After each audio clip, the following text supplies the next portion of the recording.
What's up everybody, welcome back to my channel. Today I have a new video for you guys, and that is the top 5 mistakes that I found players making in my playthrough of the orange ranks. Now before I start the video, I have a brief announcement I want to make on a new series that I want to introduce where I analyze matches from you guys on this channel. But since that requires your participation, I need to know that there's a demand for it. You can show me that there's a demand by subscribing to my YouTube channel and following my Twitch. The link to that is in the description below. My goal is to reach 300 followers on Twitch, so if I reach that goal in a short period of time, then I'll know you guys want the series and I'll introduce it ASAP. If no one follows me on Twitch, then I'm going to assume you guys don't want the series and I'm going to scrap it. So it's really up to you whether or not the series comes out or not. But that's about it for the announcement, so without further ado, let's get into the video. So let's start off with the biggest mistake that carries over from the yellow ranks to the orange ranks, and that is players not using their optimal punishes. Now I have a few general tips that you can use in my previous video, the top 5 mistakes that players make in the yellow ranks, so if you want to see those, then go ahead and check that video out as well. But for this one I have a new tip for you guys, and this can also apply to a bunch of different scenarios. So when you're fighting characters, sometimes they have moves that have a lot of pushback to them. So this move is negative 15. And technically I'm supposed to be able to punish it with my 15 frame punish within the frames, but it doesn't reach. So you may think that this move isn't punishable because it causes my jabs to whiff, it causes my 11 frame punish to whiff, it causes my 13 frame punish to whiff, and it causes my 15 frame punish to whiff. But in reality my 14 frame punish actually reached, so I have to use my punish that actually has the longest range in order to reach. And you can see how that knowing this tip will not only help you to punish your opponents more often, but will also prevent you from whiffing. And you may think that this is a tip that doesn't apply very often, but actually it probably happens more often than you think. So what I'm going to do is I'm going to go ahead and show you guys a quick compilation of some of the moves that I can think of right now that actually have this pushback property.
And that brings us to number 4, and that is players being too afraid to duck. Now this is something that I really only noticed in the early orange ranks, but I still thought it was a big enough issue to address here. So I went back and watched this match with this guy, and I believe that he didn't duck one time the entire match. Now some of you guys might think this is a good thing because look, he's blocking all my mids, he's blocking all my highs, and he's actually getting the better of me. And I would agree with you, but only if he would actually adapt once I adapted. So you'll see here soon when I start throwing in a bunch of lows, he still refuses to duck.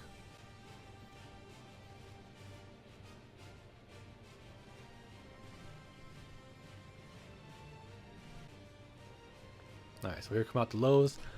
Low again, right? And I finish him off with the low. It looked like he didn't want to duck one time throughout that entire round.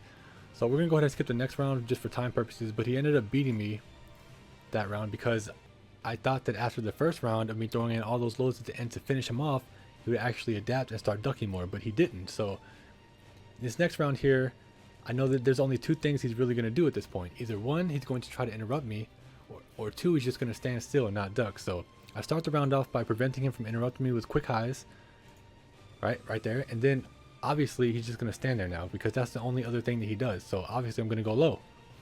Then I'm going to go low again and low again. There's still no ducking at this point.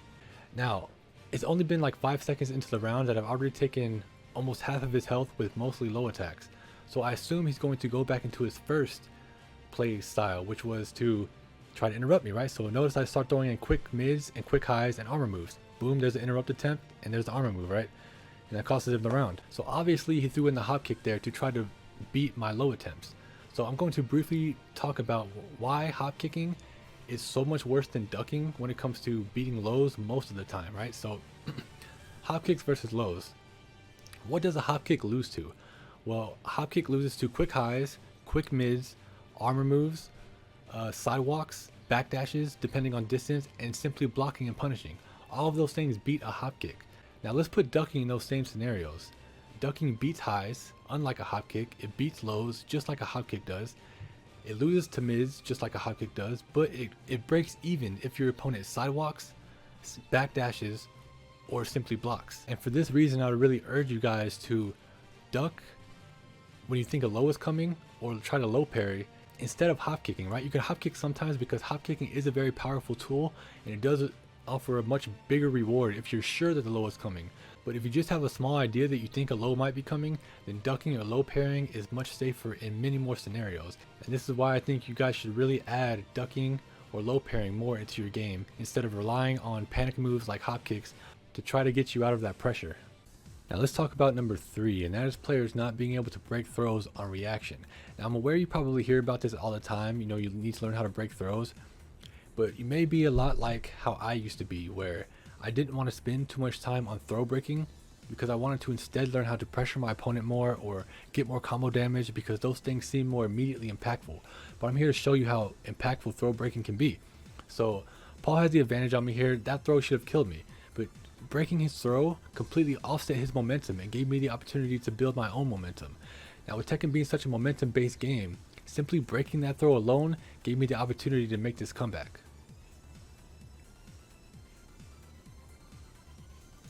Now, to those who may be thinking, wow, you broke one throw and you made a comeback, that doesn't necessarily mean that throw breaking is worth my time investment. Well, here's an even crazier example of in that same match where I broke a throw that probably would have killed me, and it gave me the opportunity to steal another round.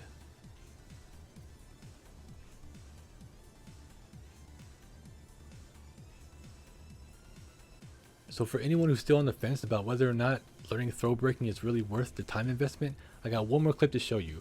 So here's a clip of me breaking a throw that should have killed me, but it gave me the opportunity to make a comeback.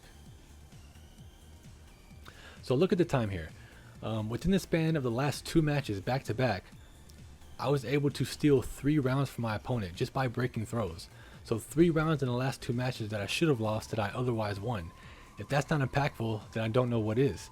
Now unfortunately I don't have some secret tip I can share with you to help you learn throw breaking quicker. You're just going to have to invest the time. But I assure you that investing into the skill is a huge step for you to reach that next level that you're looking towards. Alright, so that brings us to number 2, and that is players not utilizing advanced movement. Now aside from actually being able to execute advanced movement, such as wave dashing or backdash canceling, it's also important to understand how to use it in different scenarios. So notice in this clip that I use wave dashing to pressure my opponent. I don't even have to press a button here. I just wave dash, my opponent reacts, then I simply block and punish it. So let's talk about Josie's patented crouch dash mix-up and how you can oftentimes use backdash canceling to put Josie in a scenario to where you can beat both the low and the mid option out of that by doing the exact same thing. So let's start off by backdashing twice and ducking. So obviously that beats it because ducking beats lows, right? So let's try the mid option now. Backdash twice, then duck. It still wins. Now this is because the low has more range than the mid has, so I'm going to show you this in real time just so you can kind of get an idea of what I'm talking about.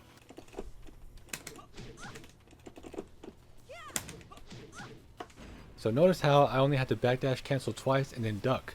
That would cause the mid to whiff because I'm out of range of the mid, but that would also cause me to block the low because the low has more range than the mid does.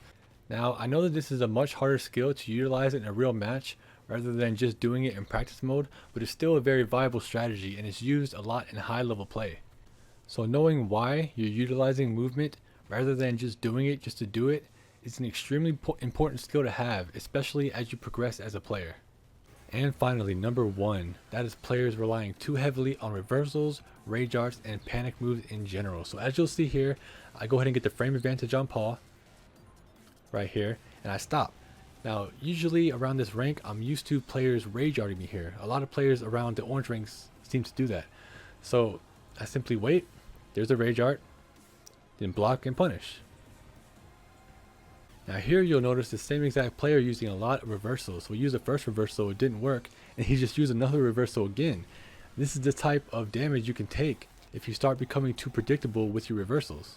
Now this is the final clip I want to show you of the Paul just kind of using the reversal anytime he's under any kind of pressure. So I just hit him one time and he automatically spammed reversal. And look at how much damage he takes.